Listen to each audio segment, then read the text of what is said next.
am Eli Nathans. I'm one of the vice chairs of the Washtenaw County Democratic Party Programs Committee, and I would like to welcome you to this panel of Ann Arbor School Board candidates sponsored by the Washtenaw County Democratic Party. I should note that this panel is being recorded, and the recording will be placed on the Washtenaw County Democratic Party's website and made available to all interested citizens. I want to begin with the land acknowledgement. The Michigan Democratic Party has a policy of asking local parties to state land acknowledgements at the start of meetings. Washtenaw County occupies the ancestral, traditional, and contemporary lands of the Anishinaabe of the Three Fires Confederacy, the Ottawa, Ojibwa, and Potawatomi.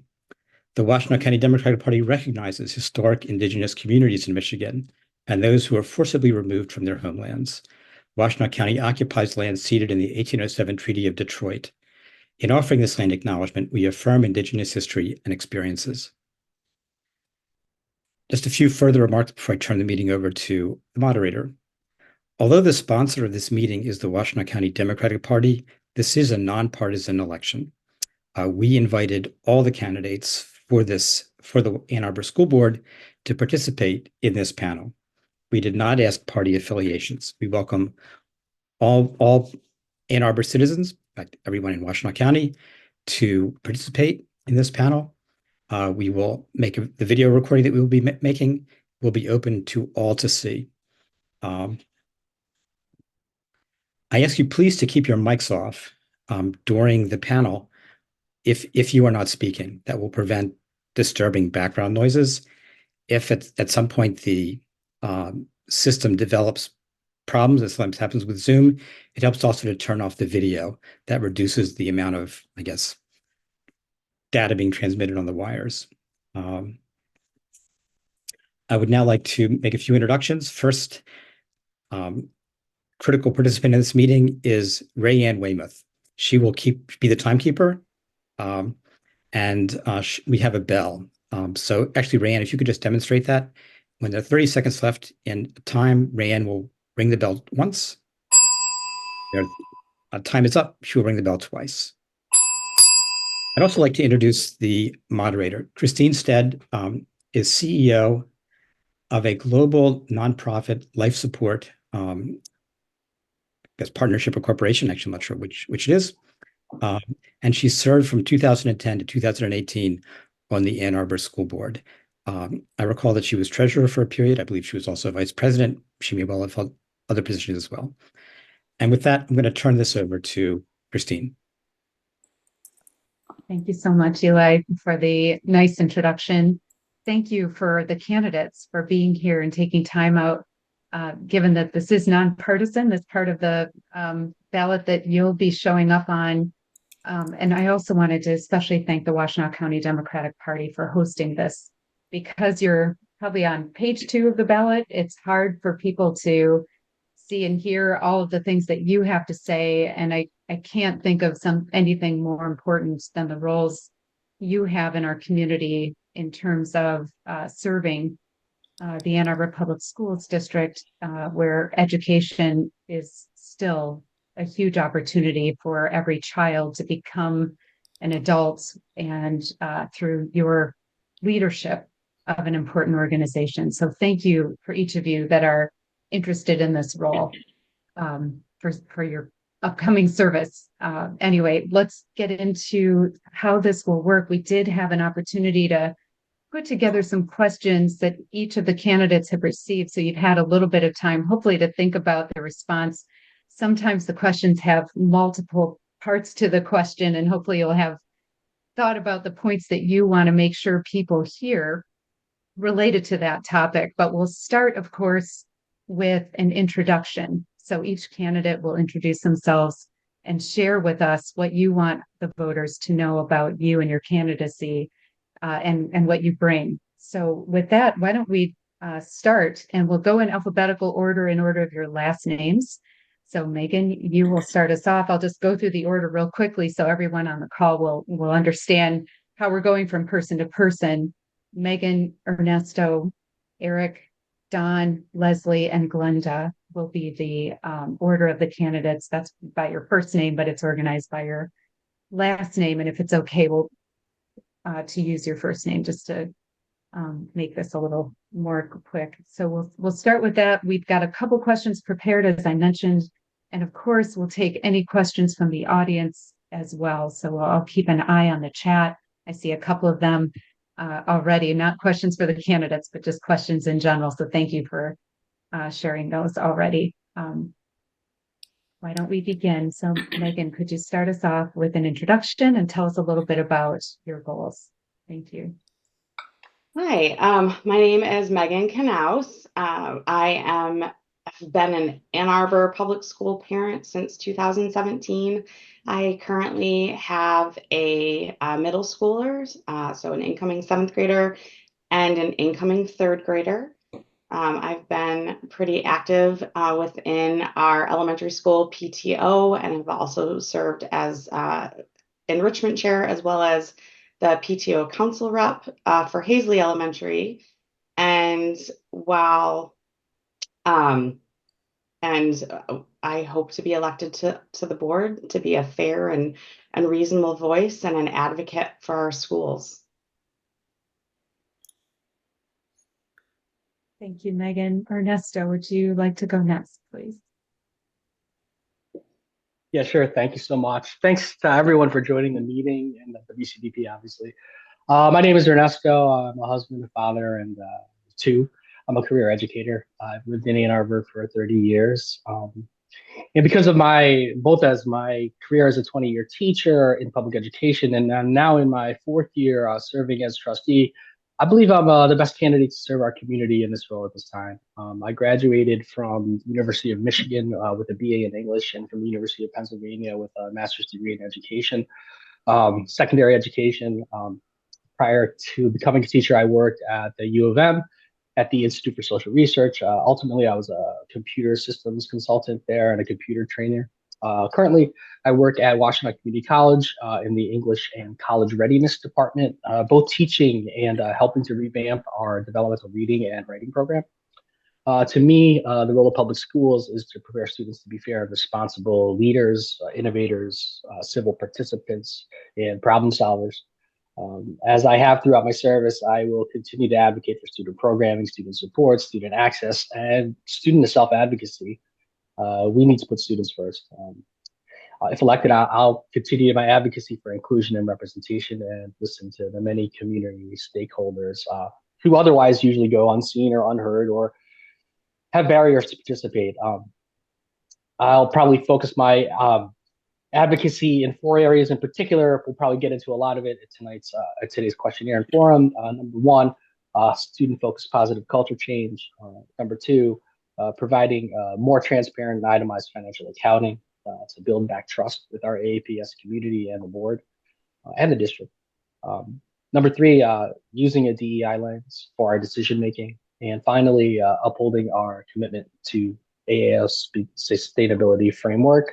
Those are what I hope to do if elected, hope to work on for the next 4 years. Those are some things I've worked on continually, and I hope to share more. Thanks. Thank you so much, Ernesto. Eric, would you like to go next, please? Yes. Thank you to the Washington County Democratic Party, Eli Nathans and Christine for being here, and all the people here listening to the forum, and thank you to all the candidates for being here. My name is Eric Sturgis. I grew up in Ann Arbor, went to Northside, Clegg, and Huron, was a 2004 graduate of Ann Arbor Huron. So go Rats. My mother was in the first graduating class of Huron. So we've been in the community for quite a long time. I have my bachelor's degree from Eastern Michigan in history with a minor in political science, my master's degree in sports administration from Eastern. I have coached tennis in Ann Arbor Public Schools at Huron as well as at Skyline. I have substitute taught in all Ann Arbor Public Schools, as well as been a sub-para-pro. So I feel like I have seen the insides and outs of the Ann Arbor Public Schools. And I decided to run this time because I feel like we are at a very important point with the financial crisis going on and with the lack of trust in the community. And I wanted to bring the financial stability and trust back and make everything the best it can be for students and teachers in the district. And that is my hope. Thank you. Thank you, Eric. Don, you're next. All right, thanks, Christine. Well, welcome everyone. Thank you for joining us today. I'm Don Wilkerson. I'm a father of 4 in the Ann Arbor Public Schools District. I have my daughter just graduated from Skyline this past spring. I have a rising junior. My son attends Skyline. And I have 2 3-year-old twins who aren't quite in the district yet, but will be joining very soon. I've been a longtime committed advocate for public education in Ann Arbor. I've previously sat on leadership positions for the PTO, PTO Council. I've contributed to a couple millage campaigns that were successful in Ann Arbor in supporting funding for our schools. I also sat on a nonprofit, A2 Ideas, that was focused on special education and advocacy work here in Ann Arbor. And I've been an avid classroom volunteer, rec and ed coach, teaching things like Science Olympiad and most recently DECA at the high school level.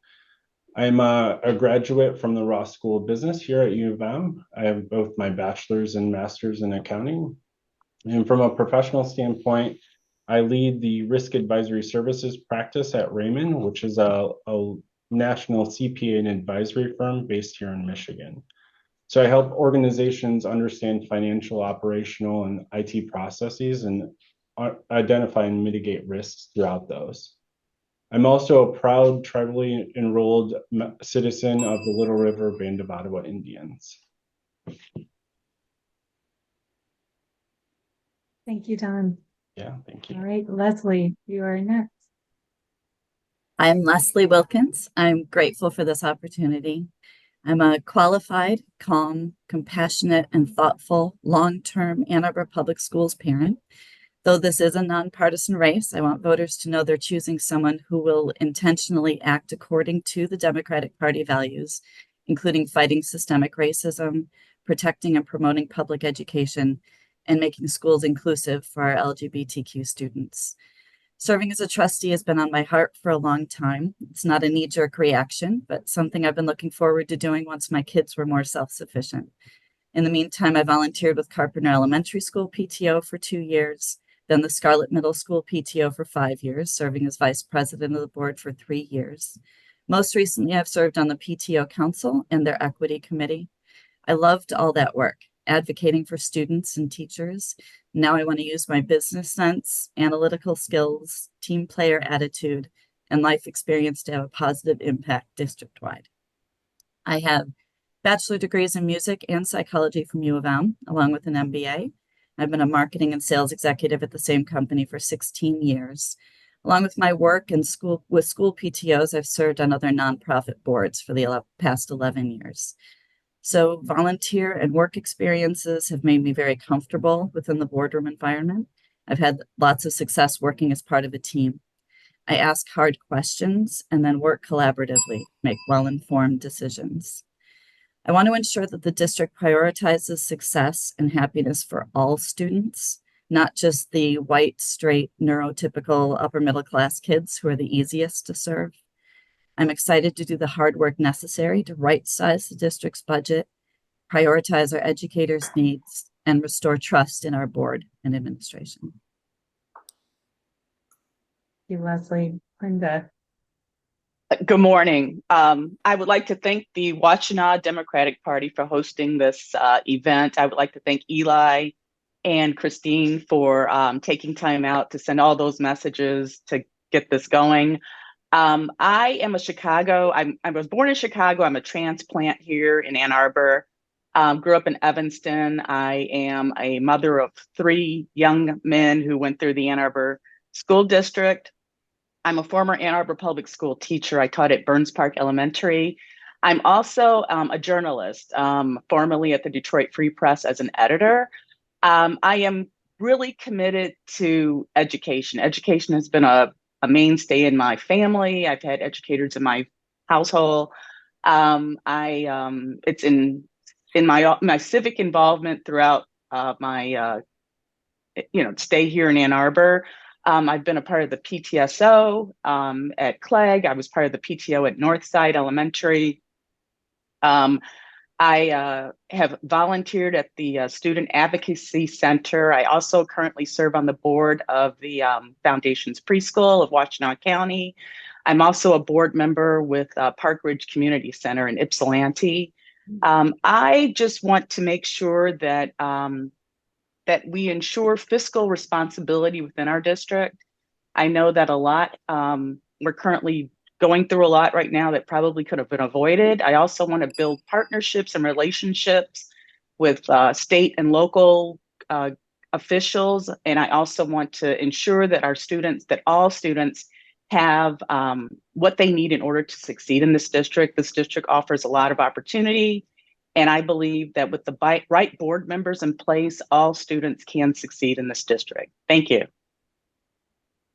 Thank you so much. Those are great introductory remarks from all of you. So thank you for that.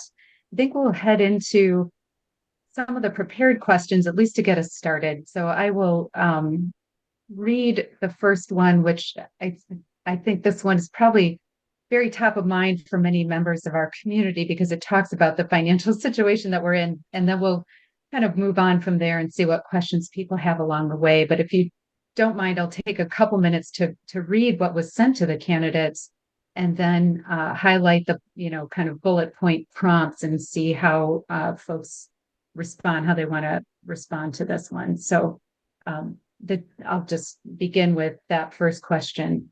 This is about recovering from the current financial crisis. The June 2024 Plant Moran audit report on the $25 million unanticipated shortfall in the Ann Arbor Public Schools budget for the coming academic year, which has led to layoff of teachers, found that it.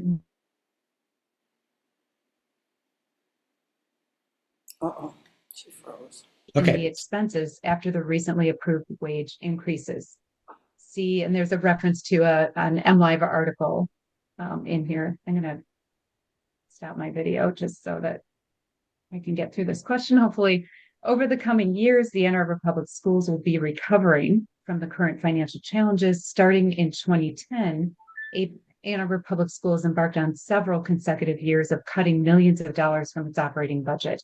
Ann Arbor Public Schools developed the fund balance policy out of past fiscal duress during this period. In 2014-15, Ann Arbor Public Schools began an ambitious turnaround after years of cutting millions of dollars from the operating budget consecutively. This plan was effective, creating a stronger district that was able to invest in its students and staff for years thereafter. Here are the prompts for the candidates. 1, state your top 3 priorities as a board candidate, and where does fiduciary responsibility land? How will you work with district leadership to recover from the current fiscal challenges based on what has worked in the past and the experience you bring? What can the community expect from you to build back trust and strengthen Ann Arbor Public Schools to be able to fulfill its mission? And the board can vote, of course, on whether to release reports and or spend time during open meetings to the public going through them. Would you have made time to go through the audit report during your meeting in front of the public? Why or why not? So with that, we'll go back to the candidates in the order that we started with, which is alphabetically. Megan, you'll have a chance to respond to that first. Oh, Rayanne. Yeah, is this excuse me, is this a 2-minute response time for each person? That's a good question. There's a lot here. So maybe we could. A really long question. Long question.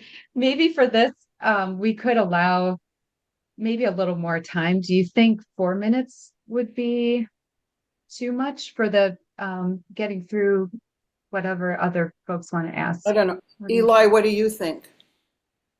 This is really a moderator question, but I'll say 2 minutes is too short, and this is three questions bundled. Maybe 4. So I would say give 4 minutes. Yeah. Okay, thank you. Ernesto, you had your hand raised too. Is that amenable? I just want, yeah, it's amenable to me. I just wanted to note that in the original, just to make sure that we have time for all the questions, we had originally allotted 2 minutes for every question, just to point it Yeah, out, because it's there's a so many different change. topics. Yeah, I just just wanted to make sure we get to all the topics because we'll run out of our 2 hours pretty quickly. So, anyways. I know. Well, hopefully this will grab a lot of folks. You know, this is a primary interest, so maybe it's worth the 4 minutes for each of you on this topic. So thank you for adjusting. And if you need to stop at 2 minutes, because that's what you had prepared, I understand that too. All right, I'm going to go back off video and Megan, turn it over to you if you don't mind. So we'll have 4 minutes, Rayanne, if you can still give us that 30-second left bell if we get to that. Thank you. Actually, Christine, can I make one suggestion? Since Megan started with the introductions, I suggest starting with Ernesto for the answers to the questions. Okay. So Sure. everyone has a chance to be first. Oh, yeah, that's a great idea. I'm just going to make a note here to call on folks in order. Ernesto, are you okay? Are you comfortable with that? Yeah, I'm fine with that. Okay. All right. Go ahead, Ernesto. Start us off. Well, thank you so much. There's so many different elements to this particular question. There's like 5 questions roped into one. I'm going to start with the last one, which asks about whether or not I would have released the auditor's report. Of course, I would have. That's been my policy generally all along. And I think that particular question speaks to where we're at in the community. And that is how transparent can the district be now, even in particular as it relates to financial data? So the easy answer for that with me is yes. I believe those reports are paid for by public dollars. They belong to the public, so long as the public it doesn't release something that would be in someone's, for example, human resources file or some personal data about them, which this isn't. I think this is something that is owned and bought and requested by the public, so the public has a right to see it. This is true of all the reports I think the board gets, and I'll get back to the financial element in a minute. But this is also true if you'll remember back when we had the Pioneer investigation into Dykema. For that report also, I voted to release that one first. Again, that was in a 6-1 vote, where it took other members another week to think about whether or not we should publish that report. But to me, it's always clear when we're asking the public to pay for using public dollars to pay for a report that belongs to the public, and we should report it. So that's a little bit of the last 2 questions. One thing I will say about, and I said it earlier in my introduction, about one of my plans or hopes for the next coming 4 years is more financial transparency. It's pretty easy to go to the website and click on the finance section. It takes a little digging to get into, but you'll see that we do publish a budget, our amended budget, and it's all for everybody to see, but it's not very digestible. In other words, when we do get that report, we'll see the purchasing card reports, and we'll also see all the checks that we write, but it's not categorized in any particular way. It's just a list of checks, which ones were cashed and paid out, usually in first chronological and then by check order number. And that doesn't give a great view to our public about how and where we're spending our money. And we don't necessarily get that in our monthly monitoring reports as well. What we get there is usually the bird's eye view of the budget, of where we're at on that month. And oftentimes, sometimes, again, that's I won't say our best guess, but those are the receipts of the payments that have come in for that month. So what I would like to see, we just had a training at the retreat. I know some of you were there. But this has been true for a long time, that we've always had codes for school expenses.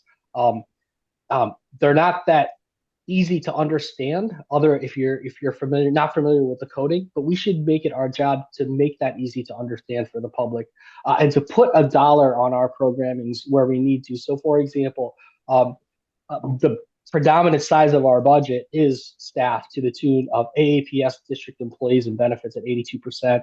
An additional 10%, up to 91-ish, 92% is what we pay outward towards our third-party vendors like Chartwells, ABM, and all that stuff, which leaves 8% left of our budget. And that 8% is really where we really need to trim, and that's the full general fund budget. So for me, a lot of the challenges ahead are just about gaining clear information about how we're spending our money. I will say, finally, as a result of that financial report that we were given by Plant Moran, I would have loved to see a little bit more detail around it. I think that the most detail we got was the increased substitute payment from from 3 million to 8 million, which accounts for 5 million. And then the other sort of part was, where was the other, 20 some odd $million? And that was attributed to the increase of costs without any itemized sort of information around that. So I would have liked a more robust report.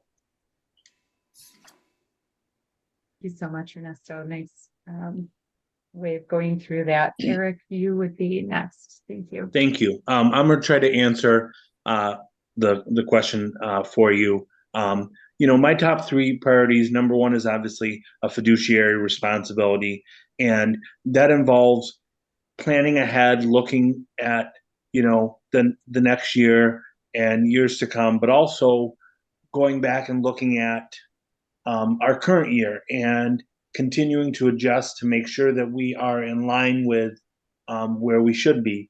And, focusing on student achievement, equity, not getting down in the weeds on issues that are not the school board's in their purview, in my opinion. So, and then the third thing is the public trust and transparency. And yes, I would have released a report. Obviously, it was paid with public tax dollars. It's a public's report. Releasing the report obviously makes sense. And, we want the public to know where we're at. But I also think that as a board, you have to take accountability for when you make a mistake. And, there were clearly mistakes made here. And I think that goes with working with administration. And when working with administration, it's supporting administration, not undercutting everything they're trying to do, not looking for ways to find mistakes, asking questions when you need to ask questions, but also looking at ways that you can help them make the most successful, for students and teachers in the district. And what I would say is, I would like to see going forward less cuts, obviously, to teachers, less cuts to programs, but we also need to grow enrollment in Ann Arbor, and that's something that we need to really look to try to grow and bring more students in, because that's more tax dollars that obviously helps the district and help the students. So thank you. Eric. Don. Thanks, Christine. There is a lot to this question, so I'll kind of try to work through the various questions here. But I guess my top three priorities as a candidate, first and foremost, I think, is stabilizing the district's financial outlook. It's key to being able to attract and retain teachers, increase salaries and wages for our teachers, provide differentiated learning for our students. So I think that's paramount in how we move forward as a district. I really want to reset the vision of the district and focus back on excellent education. Focus on growth mindset, telling the district story, looking at differentiated programming that can be helpful for the district. We all know, and we've seen it play out time and time again, cuts are a downward spiral that's going to put the district in more dire position as we move forward. And then finally, another priority is kind of returning the focus to educating students and focusing on critical board business as a trustee. So I want to bring respect to the table. I want to focus on trust and transparency and engagement with the community. Looking at the current fiscal challenges, what will I do, or what will I bring to the table? As an auditor and somebody that's experienced with financial management, I want to do a deep dive on each line item on the budget and really understand what goes into, revenue and expenses, most specifically on the expenditure side. Well, a large portion of that is salaries for teachers and those support services. I think we can take a critical look, and we need to be informed board members. I will be an informed advocate. We all know that public education is underfunded, and I'll continue to fight the battle to increase educational funding, whether it's countywide millages, it's working and advocating with our state legislatures, thinking about creative solutions and leveraging our assets as a district. And of course, I think focusing on increasing our enrollment, returning students who previously left the district back to us, and then, continuing to provide a great education. From myself as a trustee and member of the board, if elected, you can expect transparency. You can expect access and engagement within the community. I want to hear from the community. I want to hear the concerns of the teachers. I want to hear the concerns of the students and families. You can expect respectful interactions on the board, really trying to drive engaging discussion. I'll bring due diligence in our processes and our approaches to decision making. And I'll have high expectations for quality education with a focus on students and supporting teachers. From a releasing of the report standpoint, I think all trustees did advocate for releasing the report. It was a question around discussion of the report. I do think I would have voted to, or I do know that I would have voted to have public discussion on the report itself. I think it was important to hear from the auditors and get a little bit more context of the content that was published in the report. And I think that's one of those key drivers of restoring that trust and transparency within our community. Thanks very much, Don. Yeah, Leslie. Thanks. As far as top three priorities, my top three priorities are equity, supporting our educators, and restoring trust in the board and in the district. And all three of those financial responsibility factors right in there. So with equity, it's making sure financial decisions are done with a focus on equity, making sure there's special attention to Title I schools when the financial decisions are made, for example. Supporting our educators, we need to be making financial cuts with attention to how it's going to affect our teachers and things like classroom sizes, things like special education needs in those students. So if we have to make financial cuts, and then as we're rebuilding the budget, we need to keep those educators top of mind, because that's, as Ernesto said, the biggest part of the budget, as everyone knows. And restoring trust in the school district, again, if we have transparency with our financial decisions, and they see the board asking hard questions about the budget that's being presented, about the Plant Moran report, like Don said, actually discussing the Plant Moran report during an open meeting in front of the public, I think makes a ton of sense for transparency reasons, so that the community is seeing that the questions are being asked and the community gets to know the answer. Like Ernesto said, that it's just looking at the budget can be pretty daunting and not necessarily bring up the right questions that need to be asked when you're going through that thing. One of the questions is how I will work with leadership to restore this financial trust, make better financial choices, I guess. I don't know what the question actually said, but I'm going to be asking a lot of questions. I'm going to be constantly bringing up Title I schools and other equity focus. And I'm a proofreader by heart. I'm the person that my daughter just got her first apartment, and I went through the 61-page lease, printed it out, went through it with my highlighter and my pen, highlighted stuff we needed to worry about, put questions in the margins. Like that's what we need to be doing with this Plant Moran document. And it's time-consuming work for sure, and it's hard work, but the board needs someone who can do that and who's willing to put that time in and really, and that's when you come up with those questions. You hear about the report, you hear about financial cuts, but it may not be the first question in your mind is, how does this affect involuntary transfers for our teachers? I didn't even know that was a thing until it started happening. And it happened a lot because of those financial cuts, but it wasn't a question that would be easy to come up. with when you're doing that. And yes, I would definitely have that report released to the public, have all the reports released to the public. Transparency is the only way to restore trust in this district. So we need to do that.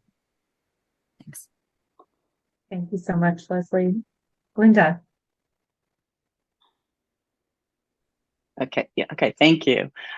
So I would, first of all, I wanted to add that I'm a graduate of Northwestern University, Medill School of Journalism. So when it comes to investigating and doing critical thinking skills, I definitely possess that skill. So when it comes to looking at our budget and looking at top 3 priorities, my first priority is ensuring fiscal responsibility.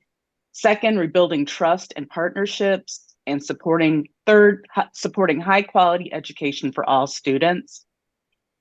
And unlike Ernesto, I'm not just going to rattle off a bunch of data. I'm going to actually get to the point. We have to ensure sound fiscal oversight and responsibility. We are currently facing a $25 million shortfall due to a lack of fiscal responsibility. Teachers were laid off. As a former teacher, I can empathize with them. Thankfully, most have been called back, and I believe that this financial debacle could have been avoided had all board members been focused on our students, our teachers, our staff, and our district. Our students deserve better leadership that is focused on board responsibilities and not personal agendas, and that's how we got where we are today. And as a board trustee, I'll make sure that we focus on our students and our teachers and our staff. Second, we need to rebuild trust with teachers, students, parents, and the community. And we need to develop strong partnerships. I just know that with the laying off of teachers, the firing of our superintendent over the objections of many teachers and those in the community, I believe we, the board, must make an effort to rebuild and regain trust by listening and addressing the concerns of those we serve in the district and our teachers and staff. Are we really listening to our teachers when it comes to their concerns? That's really something we need to examine. And it's clear that there's a lack of trust within the district. Listening is only the first start.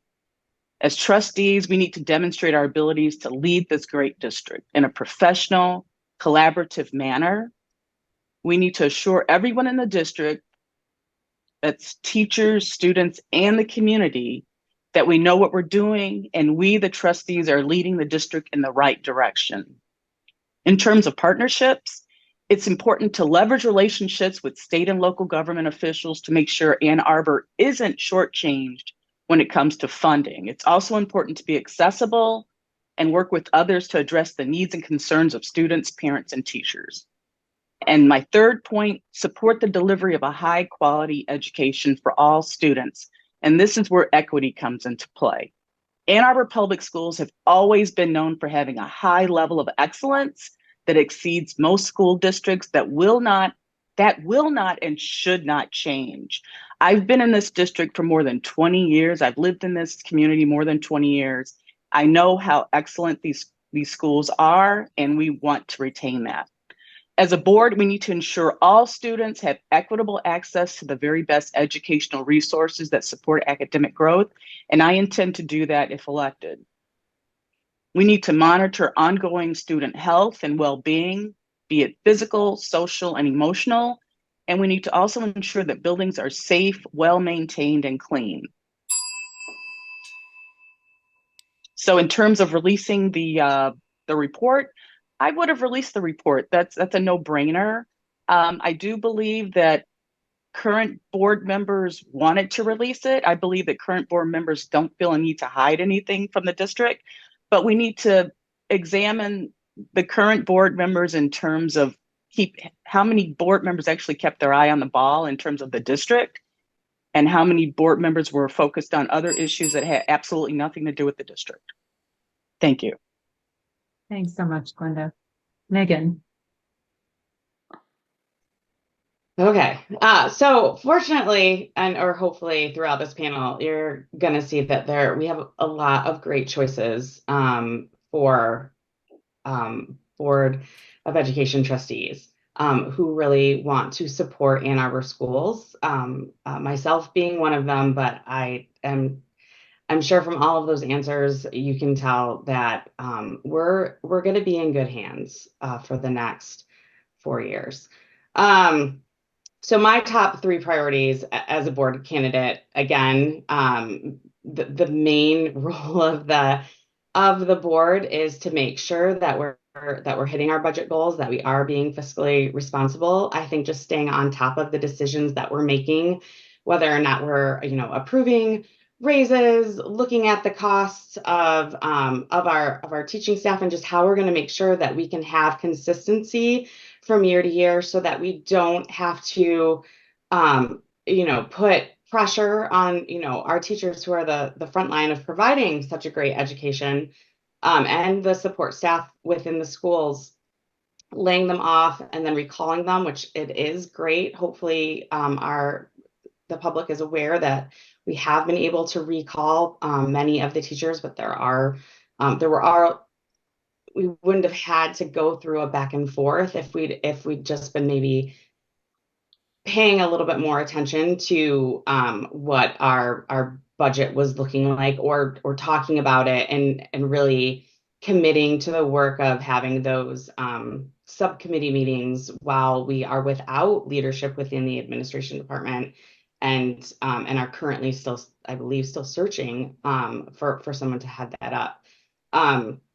So that is so having a focus on the budget, being a part of a collaborative strategic plan for the district, which takes a lot of getting community input, teacher input, admin input,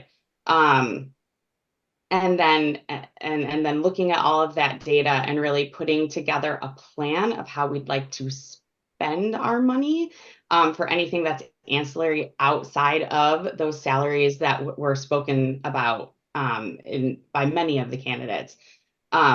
That's what we need to stick to. And in order to do that, we need to work collaboratively. Other candidates have already spoken to the need to, not only work with our city officials, our state representatives, our federal representatives, but also each other. And that is how I would plan to work with that leadership, is in a collaborative manner and an engaged presence at many community events, and engaged not only within our public regular bi-monthly board meetings, but also really doing that the subcommittee work, as well as reaching out to other experts within the educational industry, which you can already see if you're attending the public meetings. You can see the board members that really do that and go above and maybe beyond, to just making sure that they're getting the full picture of how the decisions that we make can impact the board, using that critical thinking that Glynda spoke to look at what your third and fourth effects of the decisions that we make, and not just the immediate outcome. How is that going to impact our school districts? Making sure that we are able to retain the best teachers is going to bring up our retention of student scores, because those students and families are going to be excited to be a part of Ann Arbor Public Schools. And then just the last thing, again, yes, I was hoping as a parent that the report would be released as one of the candidates that attended the board retreat, just to learn a little bit more about the financial responsibilities and how that budget is created this past weekend. I'm always up for more discussion, but just being able to ask questions. You might want to wrap up real quick. I'm sorry. Thank you. I'm going to go off video just because my internet's a little unstable still, but we'll go to the next question. We'll start with first, this time with that. Okay, thank you all for great responses to that question. Loss and attendance issues. This is kind of a holdover from the pandemic. And many districts, Ann Arbor Public School students, have suffered learning loss and ongoing attendance issues from the pandemic. in the questions that the candidates received, they were pointed to some data that was published in the New York Times as well as Bridge. I won't go through those specifically, but just to note that there are some noteworthy drops in proficiency scores in the Ann Arbor Public Schools as published by MSTEP, and then just generally around the nation. There are some attendance issues, but Michigan continues to have some significant issue in the aftermath of the pandemic. So the questions, particularly for the candidates, are the following. What should Ann Arbor Public Schools be doing to help? Okay, since Christine has become a little bit unstable, Christine, I'm going to take the proficiency reading and comprehension. You can't hear me. No, we can't hear you right now. So let me pose the questions. You gave them to me.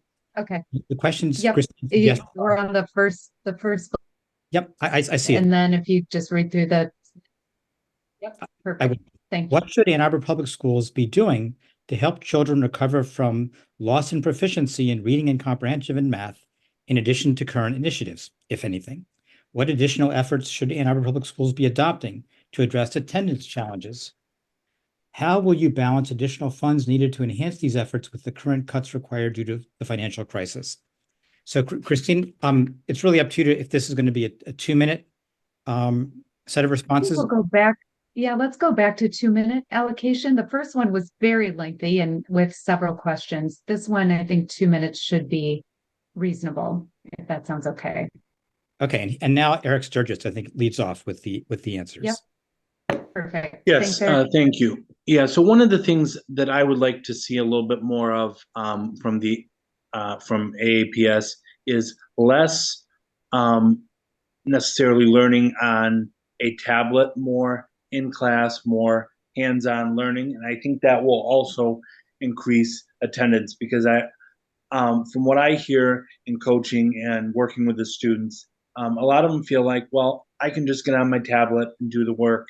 And so what's the big deal of actually being in the class? I think we can also put incentives in, for an example, I know some college classes, 5% of your grade is attendance, put that in for students, hey, for high school, if you attend a certain amount, make it part of their grade because I know that would, I think, help attendance. Money-wise, I think, we have to plan ahead. We have to look at, what we have and what we want to do and how we can do it and start planning, ahead so that we're ahead of the game when it comes to the next year. And I think that would help with student achievement and the attendance rate and even in the equity, because I know that a lot of the struggling is seen in more so in Title I schools. So I would like to see that. Thank you. Thanks so much, Eric. We'll go on to Don next. All right, thank you. Well, I think we know students aren't where we want them to be, especially as it relates to math and reading. We need to continue to meet students where they are and be able to help provide the supports that they need to continue to grow from there. We need to continue to give our teachers access to the best curriculum and professional development to really understand the root causes of the students' challenges, whether that's implementing programs focused on like the science of reading, for instance.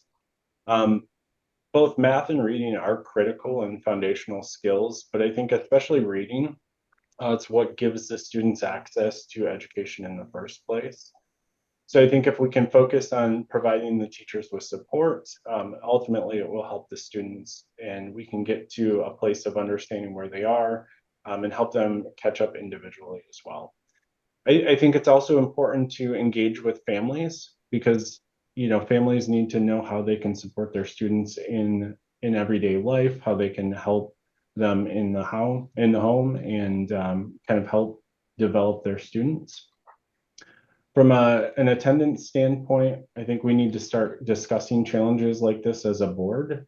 We need to educate families on the importance of attendance and how critical it is to allowing the students to learn in the first place. And then we need to understand what's keeping students out of the classroom. You know, this could be things going on at home. Each student's situation is different, but we need to engage directly with the community to understand, and then also partner with them to overcome those challenges. And then from a funding standpoint, we really need to pursue grants and things to that nature that are available to, you know, develop curriculum, continue to grow our community's ability to provide professional development, and really get to the basis of what's, you know, preventing the students from coming to class in the first place.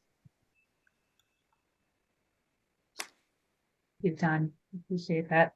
Leslie, you're next. Thanks. As far as reading and math, I'm not going to repeat a lot of the great suggestions that the other folks have already brought up. There are good programs. There's innovative work being done in these areas, and I think the board needs to spend some more time. They have spent some time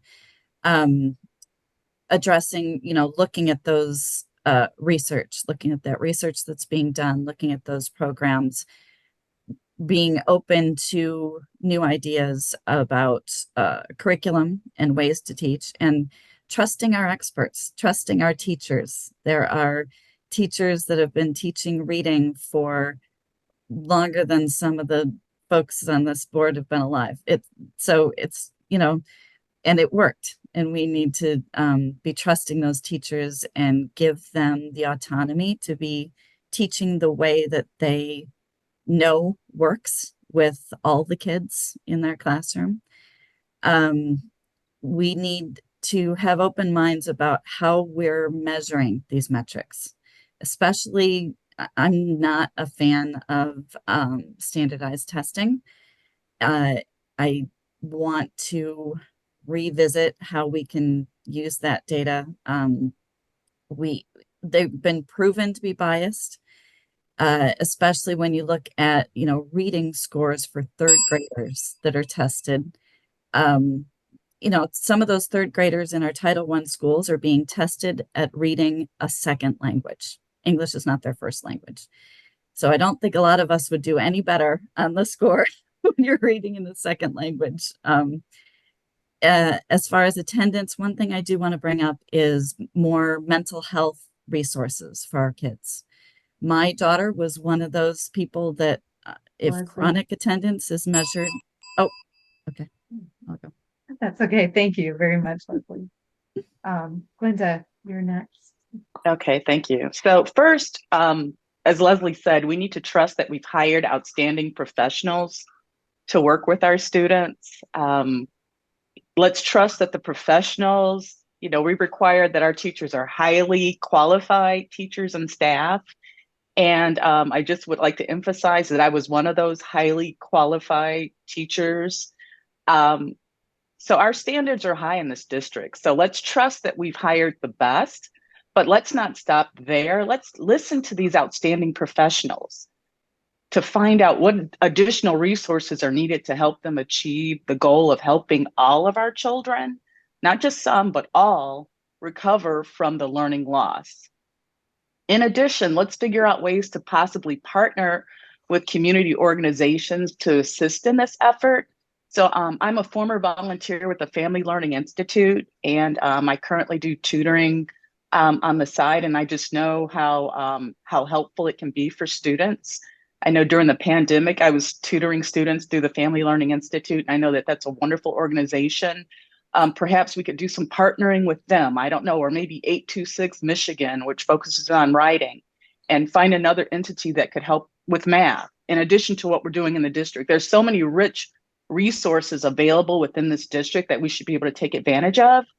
In terms of attendance, it might be time to reevaluate, you know, maybe the need to examine possibly, I don't know, but possibly some sort of truancy system or something to ensure that students are in school. something that's in place that really is able to sort of monitor whether students are actually in school and how we can go about keeping them in school. When a student misses school on a regular basis, this impacts learning and can lead to social, emotional, behavioral, and possibly legal issues. And as a trustee, I'm eager to examine the issue in order to resolve it.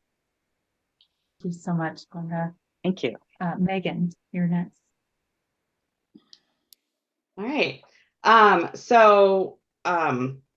Awesome suggestions by all the candidates so far. I would say that we really maybe need to even highlight more because we do have those partnerships. Just looking back through some of the superintendent emails, 826 and Family Learning Institute were actually highlighted in some of the past notes from the district. And it's possible that we need to reach out to families, and I'm sure that that the social workers and the teachers already are, but maybe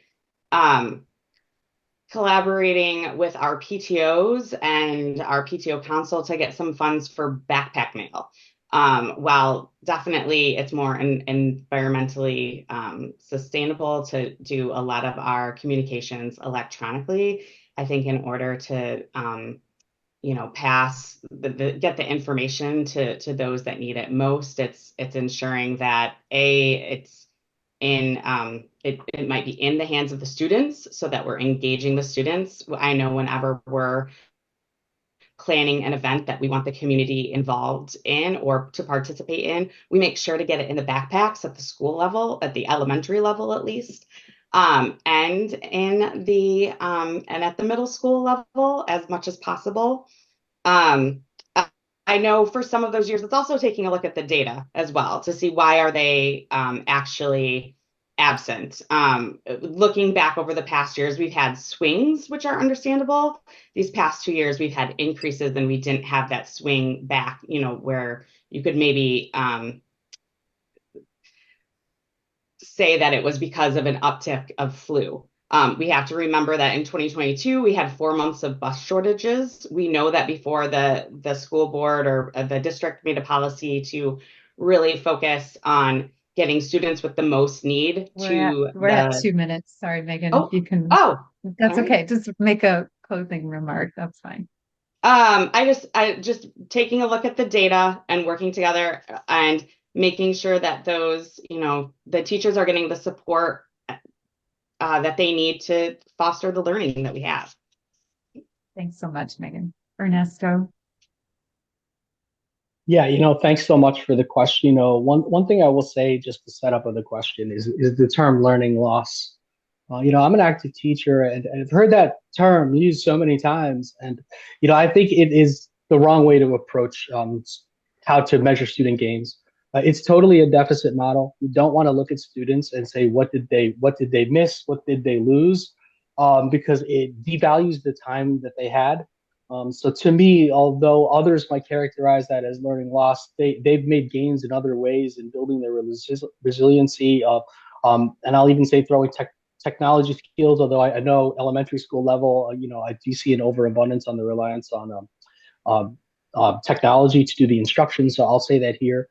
But also, on the attendance and reaching out to families, in the same way that we do differentiated learning, we ought to do differentiated outreach. And that's going to families and figuring out why students aren't in school. And that has to be done in such a way that is both, culturally sensitive, also gender affirming, because we don't want to make assumptions about why students aren't in school. We want to go and find out why. And we need professional training to do that for those reasons that I said. And I do want to point out here, we are working on a couple of different things to help specifically in English, which is to bring back some sort of structured literacy programming that involves phonics to make sure that students can continue to improve in their reading and writing. And we're doing quite a bit in our math as well to hire tutoring from outside sources to be able to, students can build up their math skills. And the last thing I'll say about the social emotional learning piece, what can we do? We're very limited in what we could do because of how the budget dictates where we can use money. I know that the State Board of Education President, Dr. Dan Panley Pugh, has requested an increase in the mental health supports I think that's something that we should support. It's got to be a coordinated effort. Thank you so much for the time. Thanks so much, Ernesto. Thanks all of you for great responses and sticking on time for 2-minute answers. Appreciate that. We'll move on to schools of choice as a topic. Most school districts began a schools of choice program before Ann Arbor Public Schools. And when Ann Arbor Public Schools began theirs, the program helped families stay in the district that were opting to go elsewhere due to lack of choice, while surrounding districts offered choice. The program has also attracted students from other districts. The questions for the candidates are the following. Describe in what ways the program has been effective. How would you address the challenges that the program brings? And would you maintain the program? And for this, I believe we will be starting with Don and going from there, if that's okay with everyone else. Don? Great, thank you. So I will say, I think the program has, provided access to our wonderful district that wasn't previously possible. I think it's provided an opportunity for those that might be commuted into Ann Arbor, might not be able to afford to live in Ann Arbor, the opportunity to bring their kids to our schools and enjoy the same level of education that the rest of our kids do. And I think that includes teachers, right? So many of our teachers live outside the district, so this is a great opportunity for teachers to be able to bring their children into the district that they contribute to, that they are supporting, and that they love.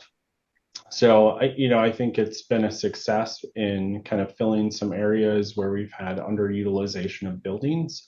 And of course, with it, it brings funding for our programming. So I think there's, lots of ways that school of choice has been effective. As far as addressing some of the challenges, I think, one way that the district has addressed some of that is not providing busing, and I think that should continue. The kids that are coming to the district are kids that are likely going to go, if they're not happy with their current district, are going to go to a lottery system, are going to go to a charter school or potentially private school. So having Ann Arbor Public Schools as another option is tremendous for them. I think we need to continue to advocate for funding from the state, and we need to increase dialogue with districts in the area, how we can partner and work together for our students.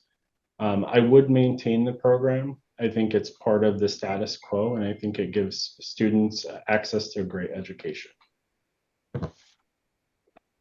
Thanks very much, Don. Leslie? Yeah, schools of choice, like Don brought up most of the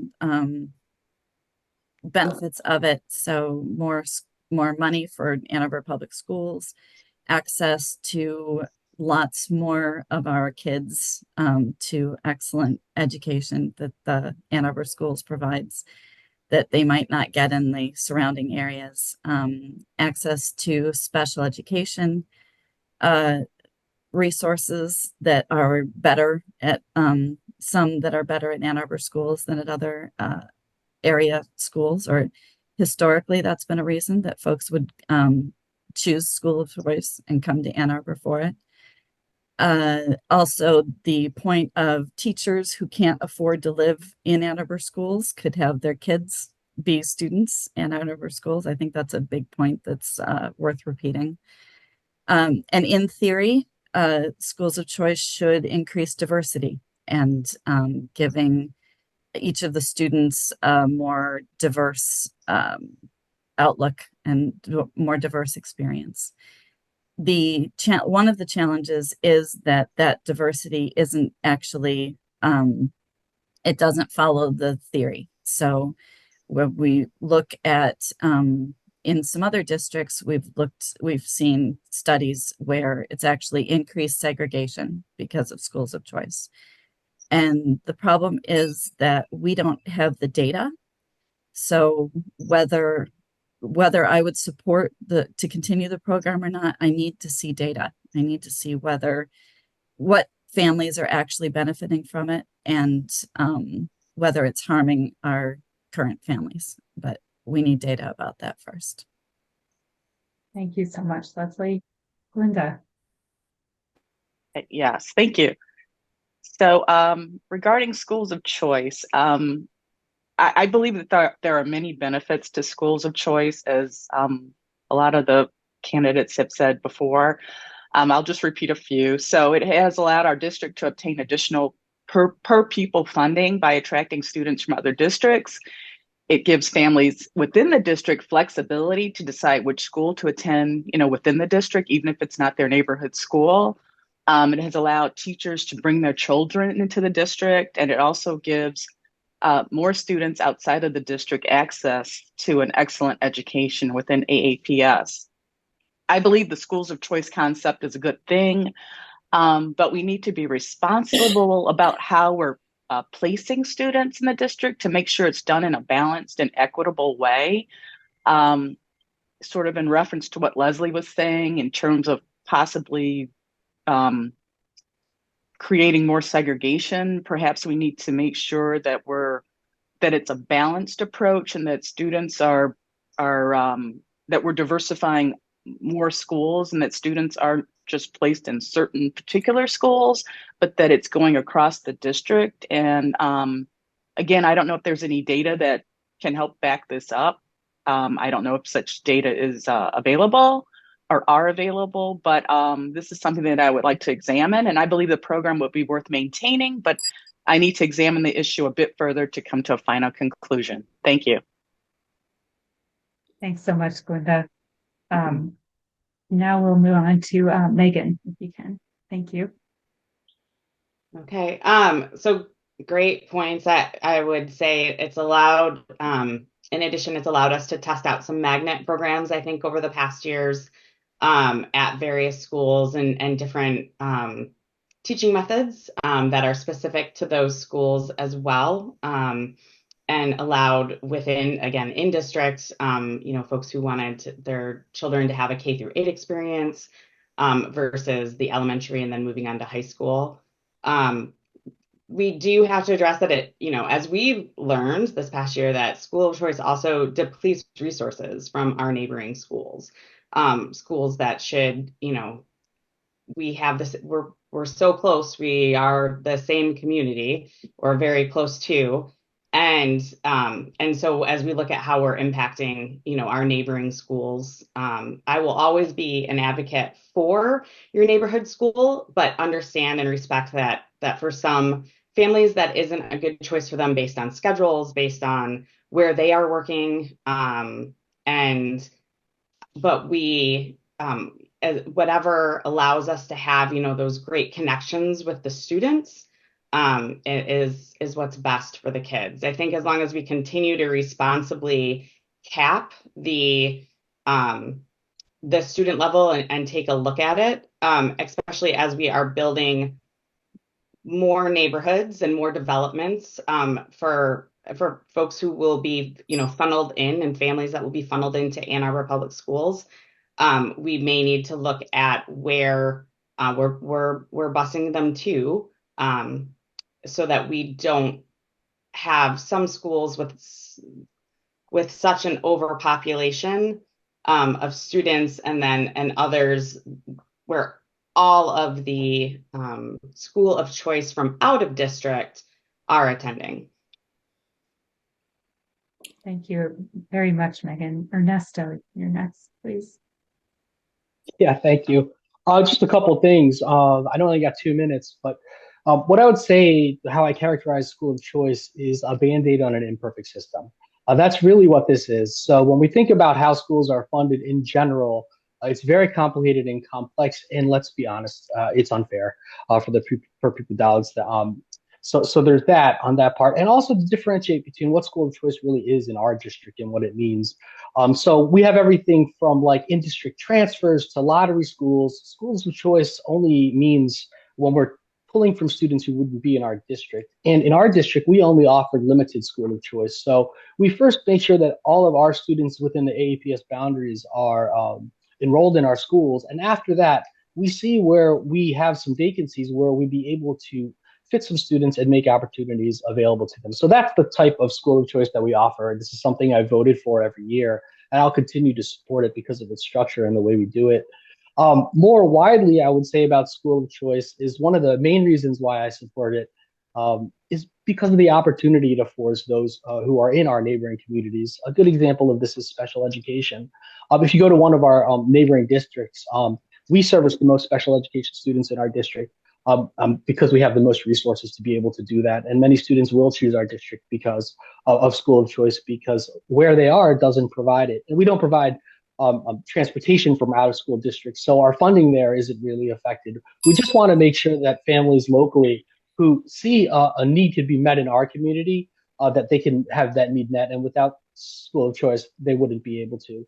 That's one of the reasons why I definitely feel like it doesn't matter what side of the street you live on. If you're willing to be able to make that opportunity for your family and for your kids learning, you should be able to have that opportunity. And that's one of the main reasons why I support school of choice. Thank you so much, Ernesto. Eric. Yes, thank you. I am generally supportive of school of choice for a lot of the reasons that the other candidates have mentioned, though I would like to see more data. One of my concerns is how is it affecting our lower socioeconomic families? You know, so for an example, I grew up over on the Pontiac Trail area. Well, that was Huron High School District until Skyline was built. So somebody, for an example, in Arrowwood now goes to Skyline. Well, if they want to go to Huron, they have to provide their own transportation. Well, that's maybe hard for somebody who has a single parent, single guardian, you know, who works 2 or 3 jobs. So I think we have to look at the data and see, is it making sense in a socioeconomic and balance? And, you know, my concern would be without the data, I think it's hard. Yes, it brings in more dollars because it allows students from out of district to come into district. I'm just concerned, you know, how does it affect those who are less socioeconomic? Are they getting the same benefits as somebody, let's say, who's in a higher socioeconomic, who has, you know, 2 parents, one who works, one who stays home, who can drive them, you know, to their school? So I think, you know, we have to look at all that. So to ask me whether I would support it or not, I would need to see some more data. I mean, generally, I'm supportive of it because I think it does good things, but I would want to see the data and how it affects our lower socioeconomic students and families. Thanks so much, Eric. Thanks all of you for responding to that question. We'll move on to media coverage and accessibility, where we wanted to ask the candidates how they'll engage with the media, but also make yourself available to the public. And the circumstance is this, as you all know, media coverage in smaller communities has suffered when their business model moved primarily toward online advertising. Professional and investigative journalism is now reserved for just a few large newspapers. Ann Arbor isn't one of them. As a result, coverage is sometimes misleading, and there is rarely an article with follow-up investigative coverage. Questions to the candidates. What will you do, if elected, to improve the public's understanding of the challenges, successes, and progress at Ann Arbor Public Schools? And what specific steps will you be taking to make yourself available to the public? For this question, we'll start with Leslie and work our way from there. Leslie, if you don't mind kicking us off here. Thank you. Thanks. As far as how to make the public aware of what's going on, again, transparency is, it's a buzzword, but we really need to be more transparent about what's going on in the schools, what's going on with the finances, what's going on with the decisions that are being made, and what those decisions make and what the repercussions of those decisions are. And I think being committed to asking hard questions during the meetings, during the board meetings, people tune in because that's when they know they're gonna or hope they're gonna learn about all this stuff. So asking the questions during those open sessions and getting the answer, having that open discussion in that public meeting in front of everyone to make sure that those, you know, explain it to me again, make sure if I can ask enough questions to make sure I understand it, then I know that hopefully that's translating to other folks too. And less reliance on media. We had an example already where MLive article was not, it didn't report all the facts of what it was, or was misleading. And it happens all the time. There'll be articles after board meetings that just don't tell the whole picture, or don't even tell the correct picture. Do I have 30 more seconds? You have 30 more seconds. Yep, go ahead. I would want to make myself available to community members outside those public meetings. I like what some of the trustees have done with office hours on Zoom and holding, library chats and things like that. I think that's a great idea. And as long as we're behaving in ways that don't violate any policies, any kind of way to get input from the public is what I want to do. Thank you, Leslie. Glynda.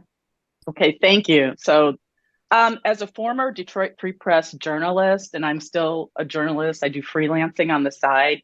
I believe that it's important for us to engage with the media in terms of when it comes to social media. I think there's a way to engage on social media, but it needs to be in a civilized, professional manner. I think that it's important to be transparent with the community. I think it's important to listen. I also think that as a journalist, I know how to ask the tough questions.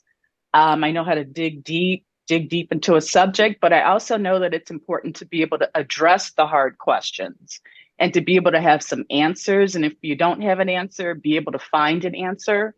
I want to be accessible to the public. I want to be accessible to our teachers, our students, our community, our staff, to be able to address issues that are going on within our district. I don't think board trustees should only just handle everything via social media. I think that we need to be available in person.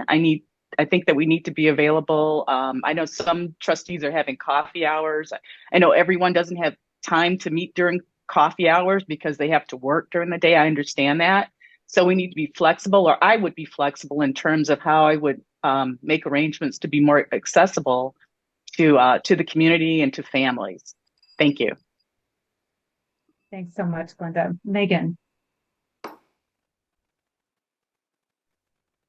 So all great points. In terms of how I, if elected, would try to help to improve, I guess I would just keep talking about them, much like I do now, in terms of trying to highlight what is already being sent out. Sometimes in the superintendent emails, there's so much information, as Ernesto even mentioned before. A lot of what the district is doing is on our website. But if you're not looking for it, you may not see what the challenges are.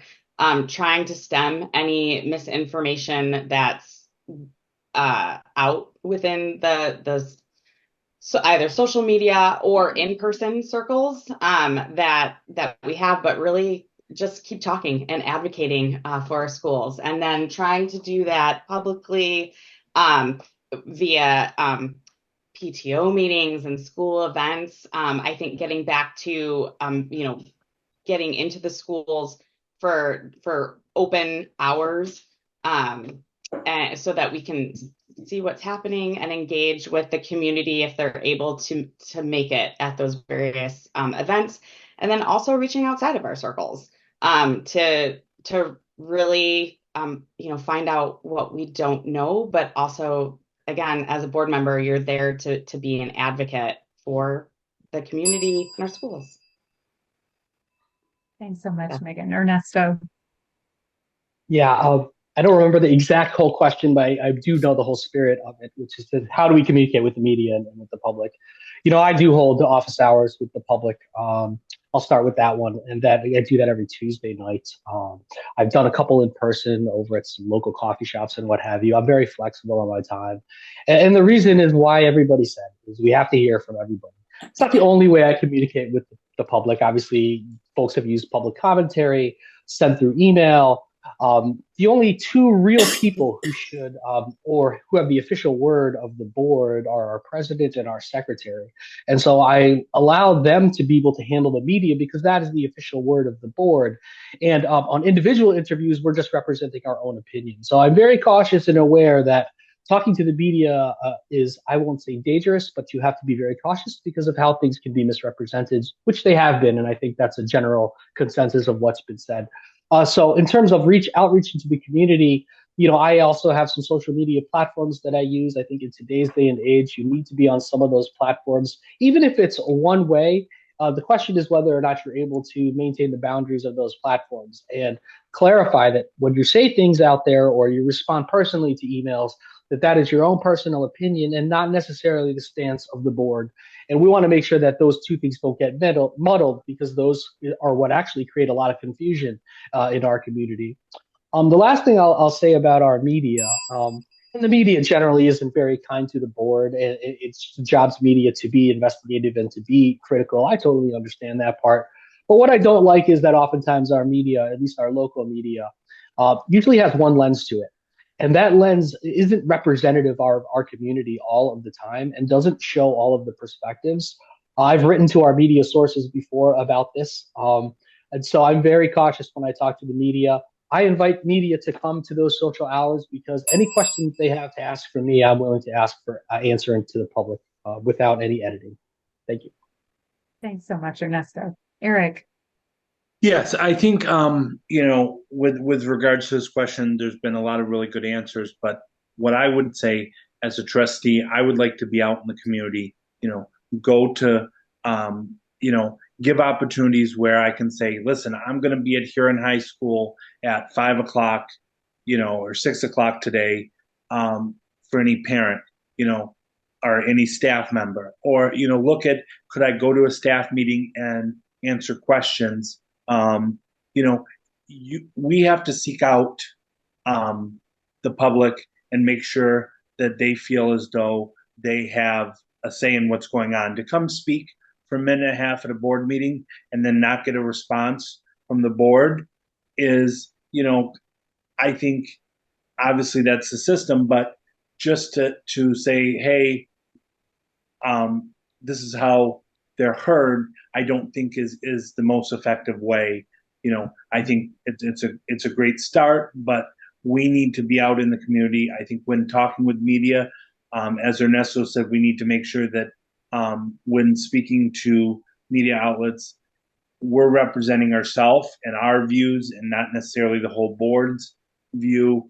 And, we got to stick to the issues and stick to what's important for student achievement and not get down in the weeds on some of these other issues that are national issues that are great talking points, but don't really have a great deal of effect on us as a school board.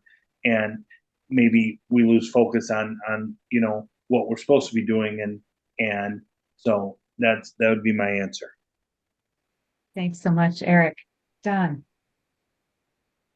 Great. If elected, I would focus on transparent engagement with the community. I would commit to ensuring discussions are taking place in public settings and ensure that context is given in the public discussion so the community understands the decisions that are being reached and why we're making some of those more challenging decisions, especially. As a trustee and a committee member, hopefully on the finance committee, I will focus on ensuring that committee discussion is thoroughly reported back out to the public as part of the board minutes and meetings. I'll be a fierce advocate and continue to tell the story of Ann Arbor Public Schools.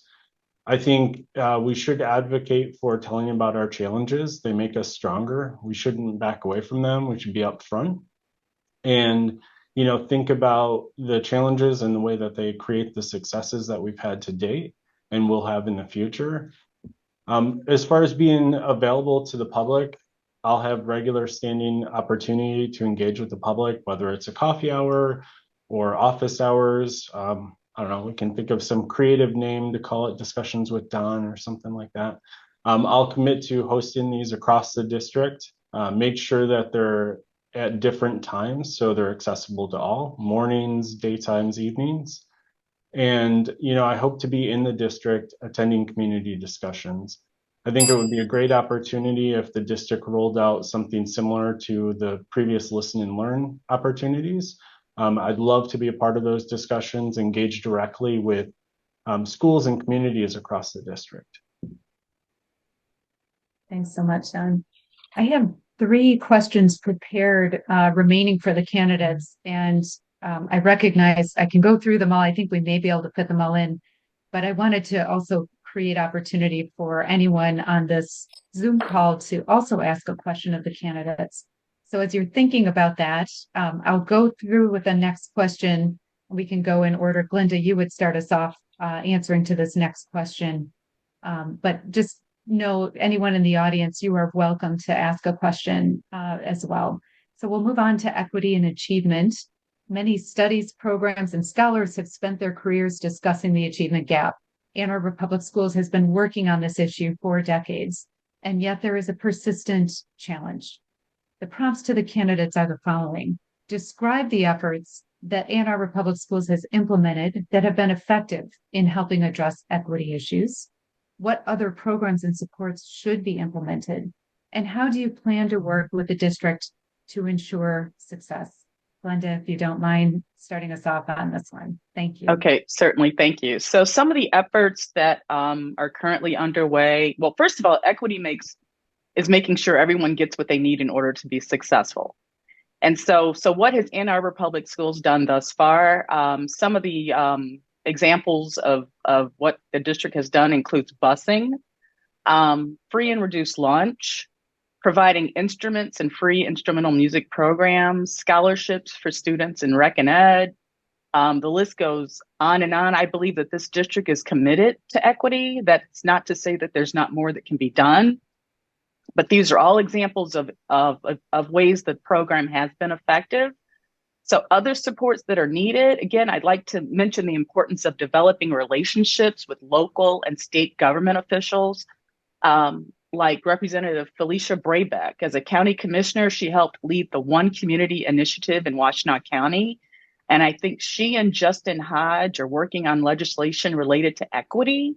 So when it comes to leveraging relationships and partnerships with others outside of the district, but who still are players, I think that this is important.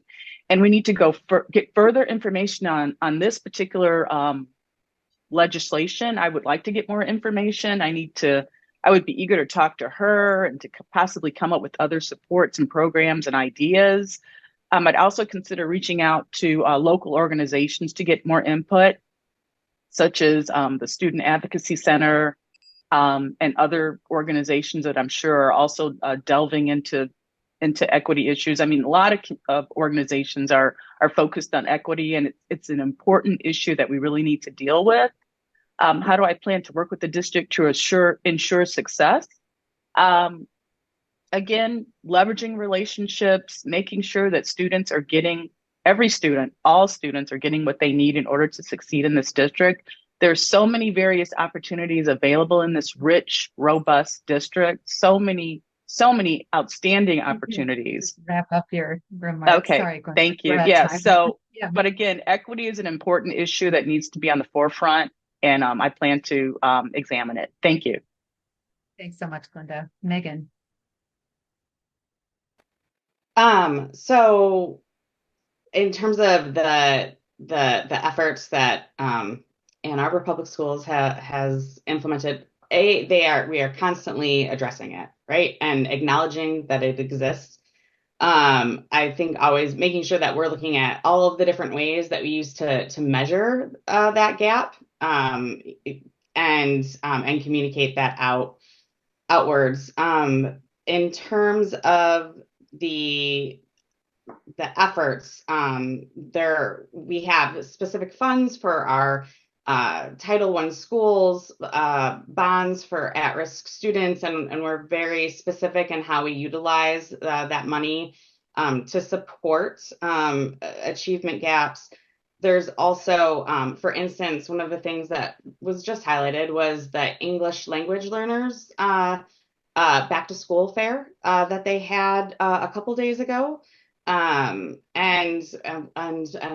making sure that our reading specialists, and any supports are a part of our budget, right? If we're going to if we want to ensure the success of closing that gap, then we need to make it a priority. We need to budget it. And as Glynda mentioned, we need to work collaboratively with our teachers and our administration, our other industry leaders, to make sure that we're aware and on top of, additional programs and resources or any outside funding that Ann Arbor can take advantage of to help out those students. So much, Megan. Ernesto.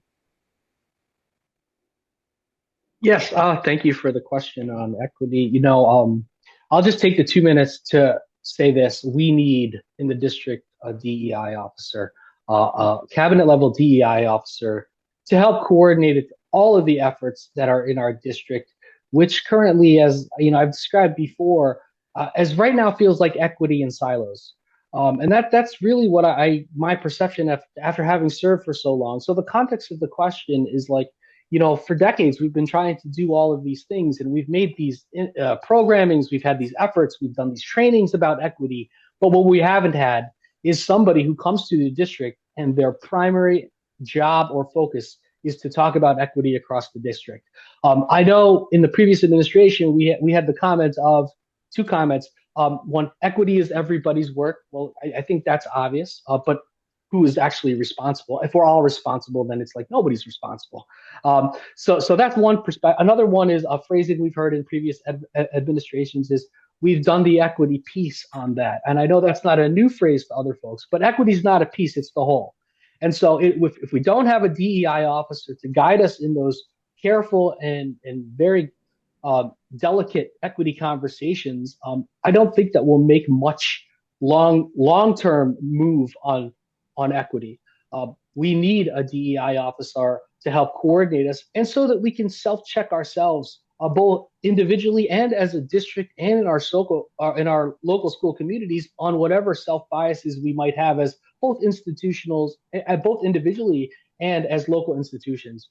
If we don't have that conversation, what will be a fifth grade experience at one school will be and continue to be a different fifth grade experience at another school, just like an eighth grade graduation trip at one school is like a different eighth grade graduation celebration at a different school.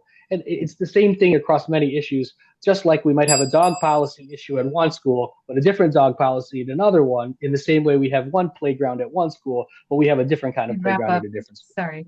Yep. Thank you so much. I think I've said enough. Thank you so much. Ernesto. I think Glynda made some great points about partnerships and resources, and thank you to Governor Whitmer and the Democratic legislature for the free lunch program that was put in place in Michigan schools. And I think we do a good job of funding in our district for equity. The Title I schools get the funding that they need, and that I also think the equity committee was a start and something that the district did. I would agree with Ernesto that we need a DEI coordinator, but my question is where's that money coming from? And had we been focused on the budget, and that when we were sitting on the board, maybe we would have a DEI coordinator now rather than focus on other irrelevant things that didn't necessarily affect students. So I think that it's important that we continue to support equity, reach out to our partners. I think Felicia Braybeck, having kids in the district also is a great resource to use. And continue building on that equity committee that the district has. But I would like to see us get to a DEI officer, but obviously that involves funding, and I think that's something that we would need to look at. So much, Eric. Done. All right, thank you. Equity is huge. It's an interesting question because public education in of itself is a crucial component to bringing equity to our community and giving students an equitable future. I think if we look at the district today, programs like the IB programs and where we've strategically targeted some of those programs is huge for equity. STEAM programming, ensuring all of our students have access to music education, strong enrichment programming like Rec and Ed.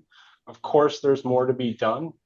I think we need to continue to focus on providing professional development and curriculum to our teachers that can reach all of our students individually, provide them with access and ability to access the materials.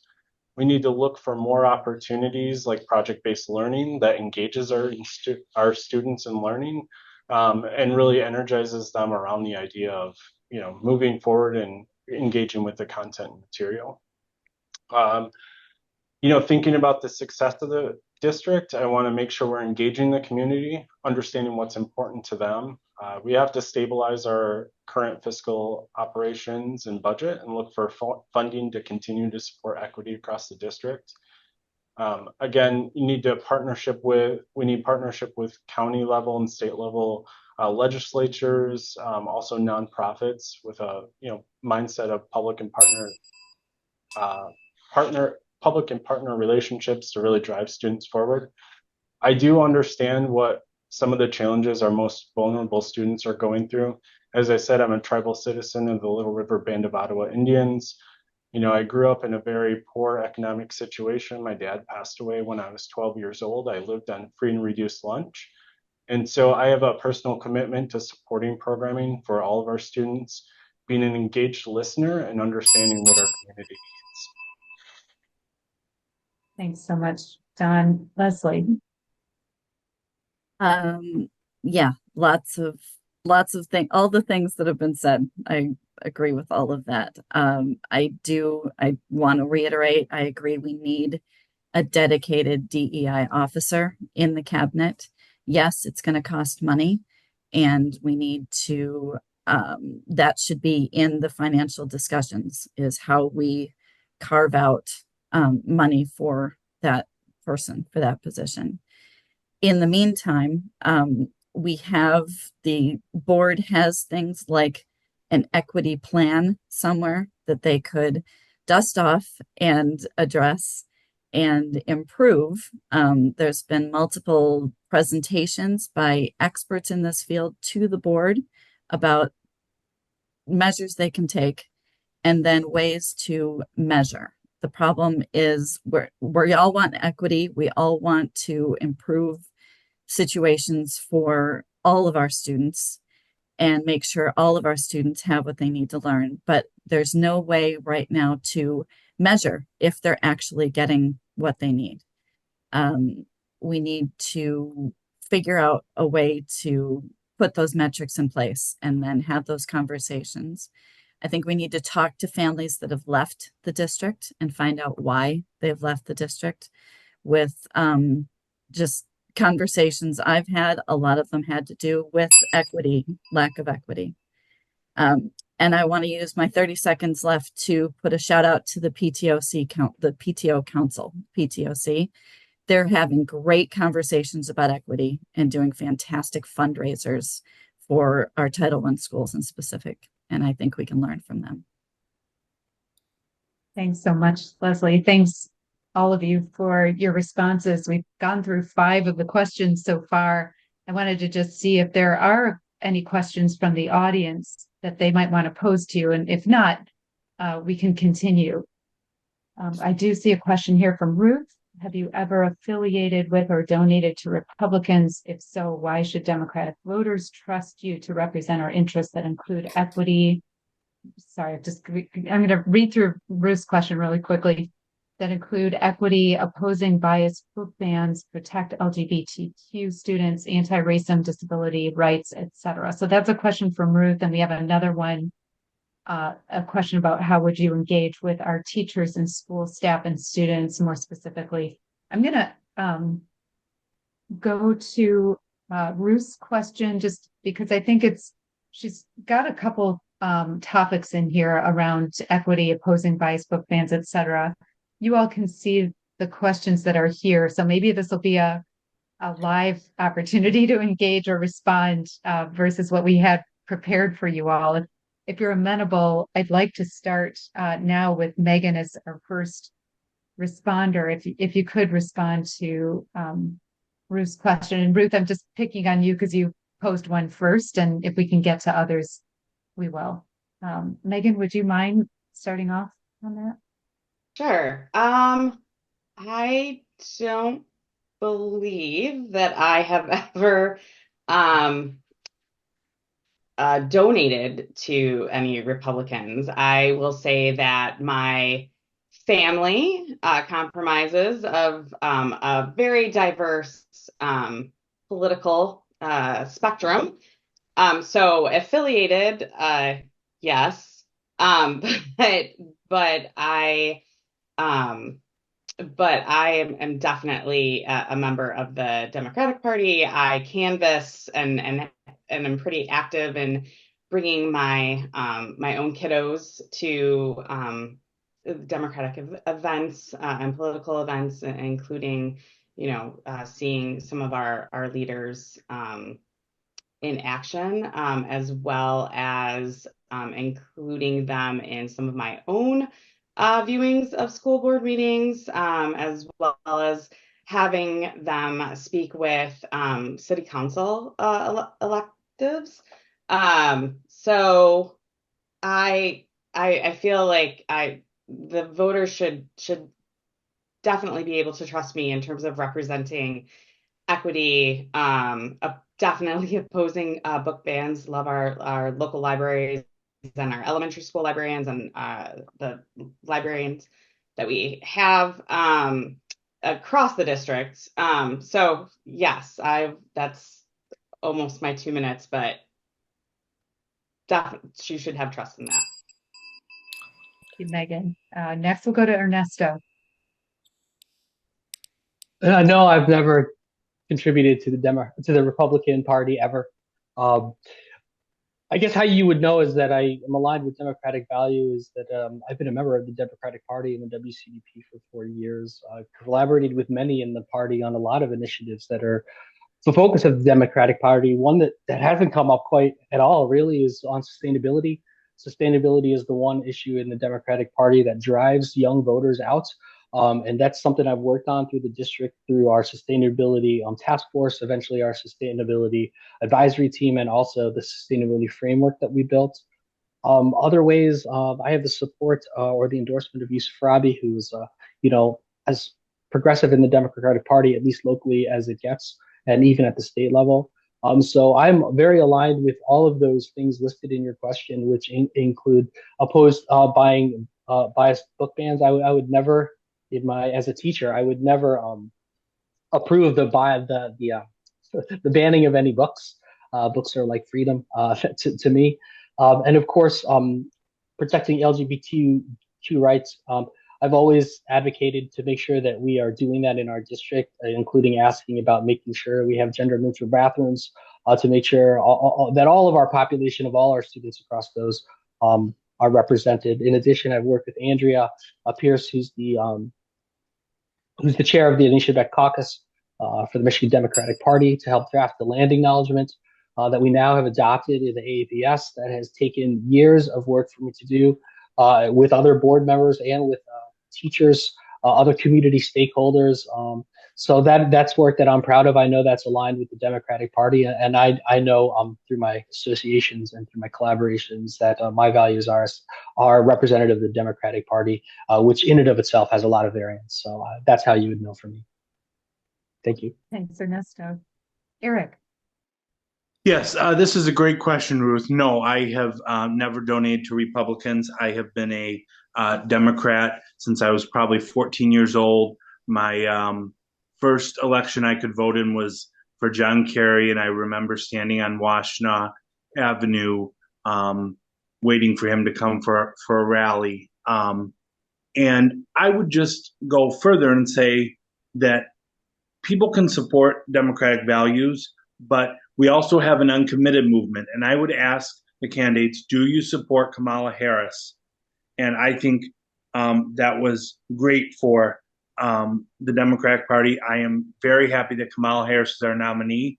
But I understand, that we had people vote uncommitted even for her as a nominee. And to me, as a Democrat, voting uncommitted is saying you're supporting somebody who's not Kamala Harris, which essentially you're supporting Donald Trump. And that's the most undemocratic thing that I can see. So I would just question you to ask one of our responders, are they in the uncommitted movement or do they support Kamala Harris? I would also say, I've handed out Washtenaw County voter guides. I have, done a lot of the work as a precinct delegate and done many of the, okay. Thank you. That's my time. So much, Eric. Don. Thank you. I have not been and have not donated to Republicans. I do stand for Democratic values. I continue to vote for Democratic candidates and initiatives. I spent a number of hours dedicated to volunteering to lead millage campaigns in our district. I voted to increase my taxes again and again to support sustainability, green space, parks and recreation, road funding, things to that nature. I strongly believe in equity and diversity in our community.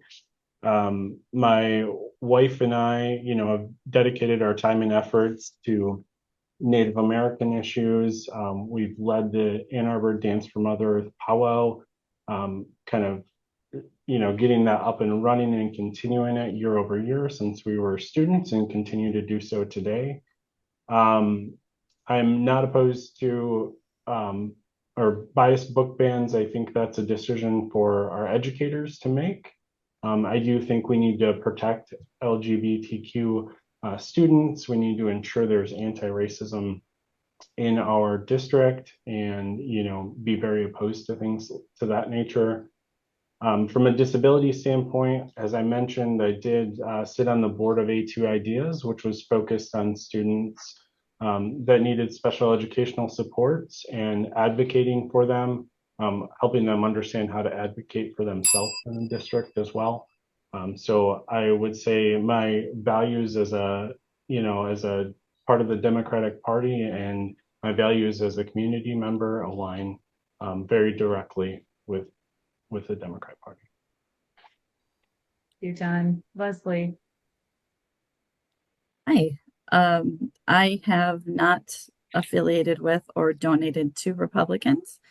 I have been involved in the last, I don't know how many, probably since I moved back to Michigan, all the canvassing for both Obama campaigns, canvassing for Hillary, canvassing for Biden. I am, I'm going to steal a phrase that I saw on the internet, all 10 toes in favor of Kamala Harris. So to answer your question, Eric. And my platform, if you go to my website, you'll see one of the reasons I'm running for school board is I read a book a long time ago about, it was doing some anti-racism work, and it said the best way to combat systemic racism is to get involved at the local policy level. And that just, to me, that's school boards. And the book didn't say that, but I connected those two ideas. And that is why I'm here. I'll say that. Leslie. Glynda. Yes. Ruth, thank you for the question. I am not affiliated with the Republican Party. Neither have I donated to the Republican Party. I am a registered Democrat. I am a supporter of Kamala Harris. Not only am I a supporter, I'm also. Oops. I have all 10 toes in as well, Leslie, and fingers. In terms of supporting our interests in terms of equity and opposing book bans, I have lived equity. I grew up in Evanston, a community very similar to Ann Arbor. It's outside of Chicago. I was a child who was on free and reduced lunch.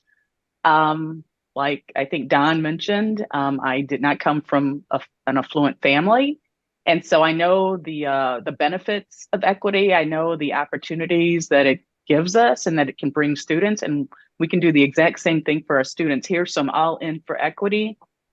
I'm all in for supporting students' rights, LGBTQ students and all students, anti-racism, definitely anti-racism. And I've done a lot of work to prove that.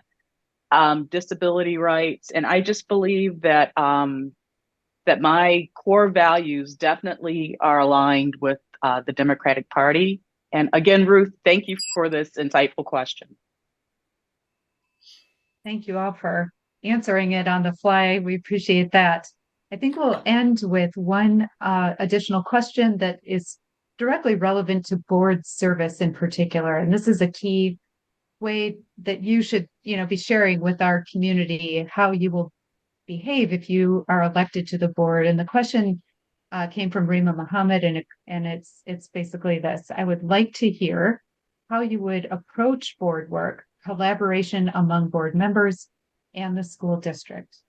For this question, if you don't mind, since we just started with Megan, we'll start with Ernesto and go through. And if you could stick more to a minute and a half, because I know we'll technically run out of time here, but would love to hear everyone's responses. And thank you for the questions. Hopefully we're capturing those and candidates can respond. Maybe the Democratic Party will provide a means for you to respond to all the other questions. But without further ado, Ernesto, please. Yeah, sure. That has definitely been a challenge. I don't think that's a surprise to anyone, certainly not the public. Our meetings are open to the public, so they can see sort of the tension that we have within our board. Even though we have tension and that we disagree, there is a system of policy through which we do our work. And that system of policy is through committee work and taking on and listening to our superintendent and having one-on-one conversations with her so that we can have substantive relationships. My door is always open to talk to other folks, to other trustees. I think other trustees know that. Oftentimes, I do prefer a lot of our conversations to be out in public for the sake of transparency. And I think that has not occurred. I've come to meetings many times where I felt like many decisions were already made without having been, not only not having access to the information, but not even being told what we were doing. I think the best example of that was the stop at our superintendent search, the formalization of that process. I think that's a good example. But what I would say is my door is open, always open. I prefer to have the conversations out in public, and I like trustees to work through our committee system so that when work does come to the table, it doesn't feel like a surprise to everybody. But as I said, I'm open to listen and talk to any, and I've hosted other trustees on my calls before so that we could have open discussions like that. Thank you, Ernesto. Eric. Yeah, I think that's a very good question that Trustee Mohammed brings up. And I think the first thing is that when discussing, policy or discussing issues on the board, not making it personal, sticking to the issues, the facts, what we are discussing, and not making it about, what this person's motives are, what that person's motives are. I also think, being transparent, having the conversations in public, but making yourself available. But also, if I'm going to have a conversation with, a trustee about an issue, making sure I'm following the Open Meetings Act. But also, my communication is transparent. If I say, listen, I feel like we need to end the superintendent search, we should have a discussion about that. And that should be something that is a discussion out in public where everyone can hear and hear our reasonings. So I think the biggest thing is, with teamwork, you don't always have to like everyone you're on a team with or work with, but in order to work with them, you have to be respectful and not make the issue personal, but focus on the issue at hand. And I think that would affect the working relationship on the board a lot more. I also think maybe doing some out of session, get together time that doesn't involve necessarily board stuff, but hey, going to a soccer game, going to, an event where you just get to know the other board members better. I think that can help. Thanks. Thanks so much, Eric. Don. All right, well, I'll come to everything I do with respect of others, respect of our differences, and the respect of focusing on students and teachers. I'll work tirelessly to build rapport with our board members. I want to know who they are as individuals, what's important to them and their families. I'll work to lead proactive discussions, positive discussions. I'll be a well-informed trustee. I'll come to our discussions having a thorough understanding of the topics at hand, being well-equipped and ready to discuss it in the public. I'll continue to highlight and focus on students and make sure that students are kind of the guiding light of the decisions we're making. And when there is disagreement, I'll work to build consensus and collaboration. I'll peel back the layers of the onion in the disagreement. When we know we're all focusing on students and education, there should be some commonality that we can work to build upon. And so once we get to that layer, we can understand differences and continue there to build that consensus. Thank you. So much, Don. Leslie. Can I just say everything that Don just said, that I think when you collaborate with a sense of mutual respect, as long as there's a mutual respect for each other in the room, that can go a long way. Like Eric said, if you put the personal stuff aside, if there are personal issues, and approach things with a mutual respect for the talents and skills and knowledge of the other people in the room, and keep the focus in mind of we are all trying to do what's best for all of our kids. So if we keep that at the top of mind, I think that's going to go a long way. I also want to acknowledge part of this question was with the school district, and there will be times when we get it wrong. And I think it's important to acknowledge those times and apologize for them. Own those wrong decisions, try and make them right as much as you can, but admit when you do something wrong or when you don't get it right. And I think that'll go a long way as well. Thanks so much, Leslie. Glynda. Okay, thank you. Thank you for this question. Yeah, I would say that it's so important to be able to disagree without being disagreeable. Of course, we're going to disagree on issues, but there's a way to do that in a respectful manner. There's a way to collaborate in respectful ways that will avoid bickering and, things that are just completely negative. I really want us to rise above that. And I think that as board members, trustees really should have, as trustees, we would have a common goal, and that common goal is kids. The common goal are students, our teachers, our district, our community. And, we're not working on individual teams as if I were to be elected, I'm not going to be working as an individual team, but I'm working with a team. There's no I in team. And I want to work with the team to make sure that we push this district forward. I'm proud of this district. Yes, we have our challenges, but it's so important to be able to work together as board members to really achieve the goals that we're trying to achieve. I also believe that there's an opportunity for us to work together in subcommittees, assuming we're all attending subcommittees and doing the work behind the scenes or, doing the work in front of the public, doing what we need to do. Subcommittee meetings, I believe, are so important. So that's a part of not only the work, but it's a part of getting to know each other as well. So thank you. Thanks so much, Glynda. Last but not least on this question, Megan. Thank you.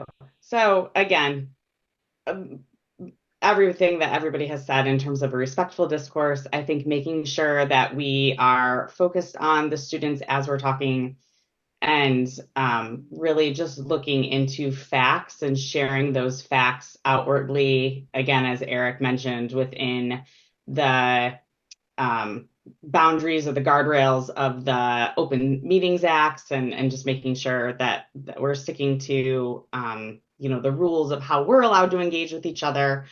But then also being knowledgeable and making sure that you're coming prepared to, whether it's the subcommittee meetings, making sure we're preparing our other board colleagues with what those meetings are discussed if they don't sit on those subcommittee meetings, sharing with them the facts that you've learned during the process so that they can ensure that the questions that might be important for the public to know that you've already answered, and we can have those discussions within the public meetings as well. And then again, in terms of reaching out to specific teachers and the district to be able to ask those questions as part of the fact-finding policy and asking our superintendent who we should be talking to, as well as other teachers and our own and other circles about who these policies affect. Thanks. Thank you so much. Thank you to all the candidates for your time today. And I hope the voters that get to see this video, this is very informative for all of them. I just wanted to also thank the Washtenaw County Democratic Party for creating this forum for all of you to engage with and let people get to know you a little better. Eli mentioned there are opportunities for people to ask these questions of you all in the chat, and unfortunately we won't be able to get to them all, but thank you again. Eli, any wrap-up comments? Just want to thank you very much for participating, to all the panelists. Thank you so much to Christine, to Rayanne. And I'll point out we have 3 more school board panels coming up. Late Monday, Ypsilanti, Tuesday, Celine, Thursday, Dexter. Your more information about that can be found in the Washtenaw Dems calendar. And perhaps some of you will be interested in those panels as well. Thank you so much. And with that, I'll close the meeting.